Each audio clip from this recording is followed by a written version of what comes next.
Hello everyone and welcome to the Como La Hacer channel. If you don't know me, I'm Luis Horacio and this time I'm going to teach you how to make a delicious pizza in a mug in less than 5 minutes.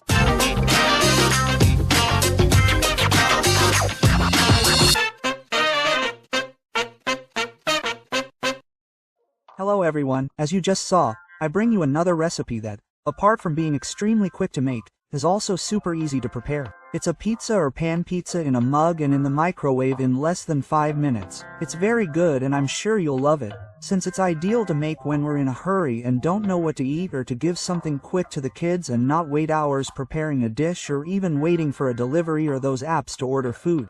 And besides, who doesn't like pizza and things like that? So I'm more than sure you're going to love it. But without further ado, let's see what we'll need to make it. To make it, we will need 4 large spoonfuls of Torigo flour, a pinch of baking powder, 3 large spoonfuls of milk, a little bit of cheese of your choice, but of course it has to melt. In my case, I will use ham, but with pepperoni it will have the typical pizza flavor. A spoonful of olive oil, which I used vegetable oil and it turned out well too. Salt, and of course the most important thing is the cup or deep plate that you want to use, and that can be heated in the microwave. I forgot here, but we will also need pizza sauce or tomato sauce that they sell in any supermarket, or you can make it in advance, but let's see how to prepare it because it is very quick. In my case, I am going to have the ingredients ready. In this case I will only take a piece of ham or whatever you are going to use and cut it into squares or small pieces, if you want a cup, so we don't just want a whole slice. Okay, now we take our cheese and I'm going to use a grater to grate it into about 2 tablespoons of cheese, but of course, that's up to you. Once we've grated it completely, we'll have the cheese and ham ready. Now set it aside. Then we take our previously washed cup or deep plate. I also say plate because my cup is very large, so I'm sure you have a plate that's the same size. Once we have it ready, we add the 4 tablespoons of wheat flour, which was all that was on the plate, so I put everything I had there. Immediately after, we add a pinch of baking powder, which is about half a teaspoon. Then we add the last dry ingredient, which is salt. And here, as I said, it's to taste, but I added more or less half a teaspoon as well. You can also add pepper if you like. With all the dry ingredients ready, we stir them with a fork so that they mix as well as possible and we don't end up with a ball of salt in one bite. Once everything is mixed, now we add 3 tablespoons of milk, which as I said are the tablespoons, and then the tablespoon of olive oil, which in this case is vegetable oil. And with everything ready, we take a fork and mix to incorporate everything perfectly.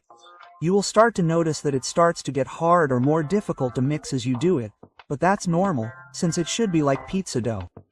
So stir for about a minute so that in the end you have a consistency just like the one I'm showing you, which as I said is that of a dough for making pizza. There you go, like this. Now we take our tomato sauce and add 1 or 2 tablespoons depending on how much you like it, because I personally like it to taste the same, so I ended up adding 2. Now we add 2 tablespoons of cheese, which is up to you, but I think 2 is more than enough. Finally, we arrange the ham, pepperoni, mushrooms or whatever you want to add and it will look something like this. Now we just put it in the microwave for 1.5 minutes on maximum power and wait for it to cook. Of course, this will depend on the power of your oven, so as time goes by, check that it looks like mine. The cheese is melted, but above all, it does look puffed up and when you touch the base it should feel firmer and just sweat. But let's try it to see how it turned out. As you can see, it looks incredible, and when you take the cheese with a fork it is completely melted and looks delicious. And as you know, I can't help but try anything we make, and of course today will be no exception. As I was saying, it's more like bread than pizza dough, as you can see here. But if you've tried these pizza buns, you'll know exactly that. That is, the flavor of pizza, but in bread. The truth is that it's very good, but maybe it's because it's quick to make and with ingredients that we usually have at home. And this way we'll have an option for when we're in a hurry or don't want to wait too long to eat and the kids are desperate to get home from school, or of course for a quick snack, since as I said before, this is done in less than 5 minutes. But of course, tell me if you liked it, if you would make it at home for yourself or your family or friends, because I'd love to know. As you know, if you like this video, give it a thumbs up, subscribe, activate the notification bell so you don't miss any of the videos, share it with all your family, friends and acquaintances. As always, I'll see you in the next videos. Thanks.